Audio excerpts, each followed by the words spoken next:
Destiny has many different activities where one can earn loot and level up. The highest, most difficult, and most rewarding activities are the raids, where a group of 6 enters a lengthy dungeon to fight through multiple phases, picking up mechanics that will eventually be used in the final boss fight of said raid. However, many raid teams are very hard to get together, and many teams fall apart because people don't work together or don't know how to do the raid. So in this video, I will be going over a walkthrough of how to complete the Vault of Glass, the first raid in Destiny. This walkthrough will be cut into 2 parts, this part containing information on how to get from the beginning to beating the Templar.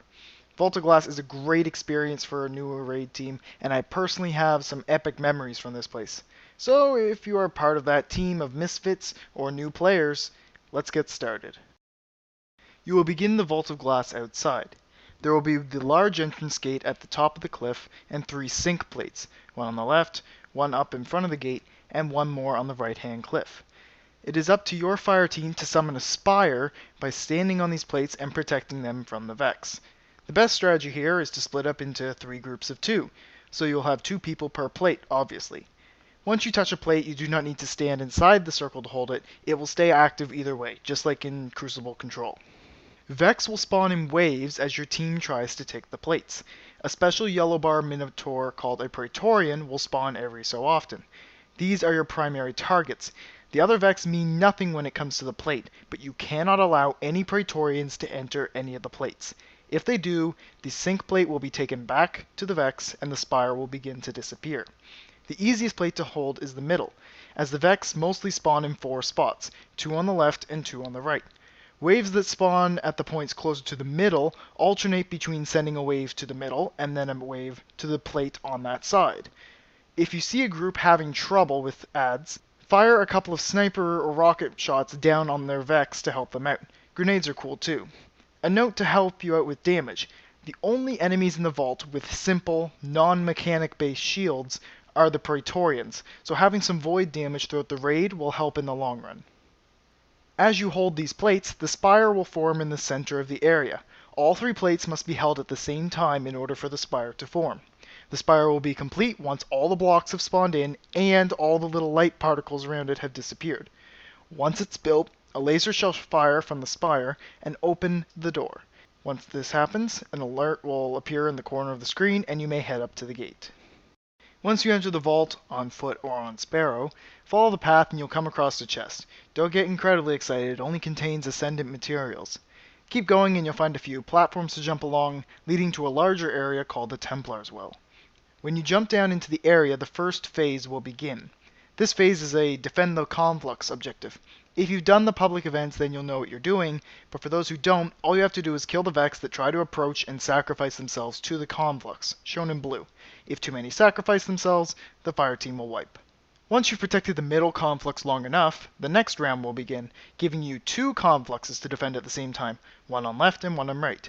Once again, your team will have to defend the confluxes, splitting up into groups of 3. After that, there will be one last round where your team must defend the left, right, and middle confluxes at once. Split up as you did during the Spire phase and kill those Vex. There's one thing to be weary of. Special headless goblins called fanatics will spawn throughout the phase. If you can't figure out which ones are fanatics, they glow misty green and drop a puddle of green goo when they die. Do not touch the green or get touched by a fanatic, that is, self-destructed by one. This will result in you ending up with a debuff called Mark of Negation. It doesn't do anything to you, except kills you when the Templar calls on his occasional ritual of negation. The only way to get rid of this mark is to enter the pool of light in the very center of the room, shown in yellow. But be warned, your team can only cleanse themselves so many times before the pool runs out. Also be careful of the Templar itself, as it will stand guard over the area, firing hydroblasts at all of you. Keep protecting the confluxes until they all disappear. From completing the objective, not by Vex sacrifices, of course.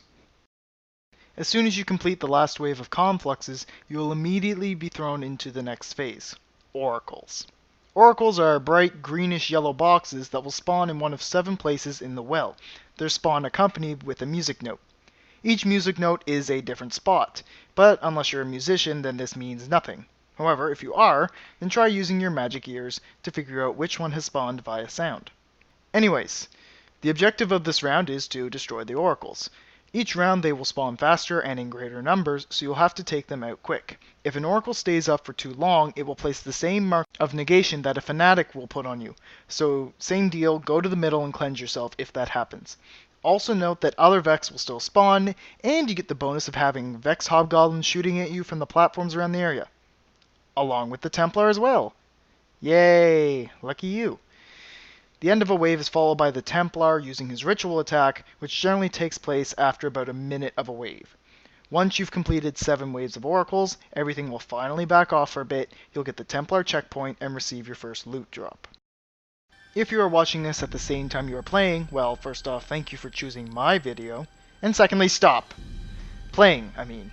Don't let anyone take the relic and just watch for now, because not knowing what to do in this next phase can be bad. Alright, now for the fun part, the Templar. To activate the fight, have someone pick up the relic, that's why I told you to stop, that has replaced the pool of light in the center of the room. As soon as that happens, the fight will begin, and the Templar will spawn, shooting Hydra Blasts at all your team. The relic holder is the most important role in this fight. The Templar's shield can only be dropped in one way, by using the relic Super Blast on it. Luckily, the relic super charges faster than a normal super, and even faster if you kill the harpies that spawn with it.